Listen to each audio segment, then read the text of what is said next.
Bonjour, c'est Fabien. Dans cette vidéo, je partage avec vous comment créer des graphiques avec Excel, des graphiques qui vont être personnalisés avec des images. Pour l'exemple, je vais prendre un mini portefeuille d'actions en bourse que je vais donc représenter à travers un graphique et les logos des entreprises.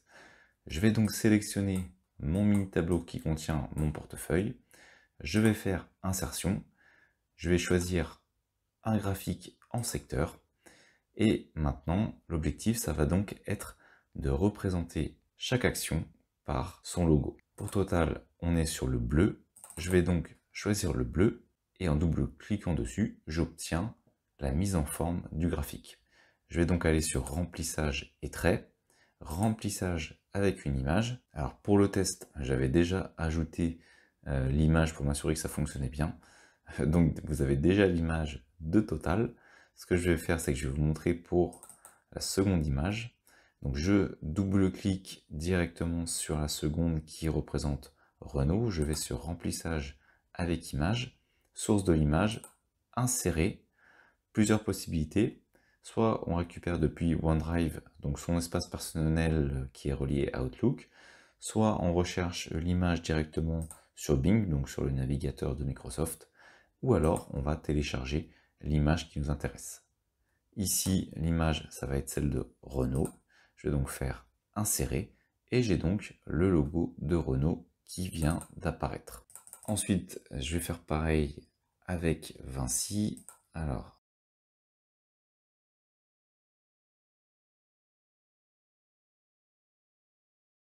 voilà, donc on va avoir fait l'ajout de nos 4 logos et ce qu'on peut faire, c'est tout simplement ajouter une bordure. On va mettre un trait plein. Alors, je vais le mettre sur les 4. Hop. Je vais sélectionner le graphique complet. Je vais ajouter une bordure que je vais mettre en noir. On pourra en mettre une assez fine pour pouvoir justement bien voir la différence entre les différentes actions. Ensuite, on peut bien entendu faire tout ce qui est classique au niveau du graphique. Par exemple, modifier la disposition. Si je souhaite avoir par exemple des étiquettes, alors je vais mettre en bord extérieur. Voilà, on pourrait mettre quelque chose comme ça. Je pourrais supprimer la légende du bas pour agrandir un petit peu mon graphique.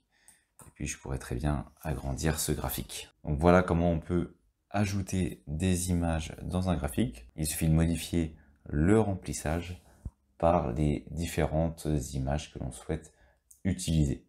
Merci d'avoir suivi cette vidéo jusqu'à la fin. Si cette dernière vous a été utile, vous pouvez la partager ou simplement ajouter un pouce bleu. Cela participe à faire découvrir cette vidéo. Vous pouvez également vous abonner à la chaîne et activer les notifications. Je publie régulièrement du contenu. Merci et je vous dis à bientôt pour une nouvelle vidéo.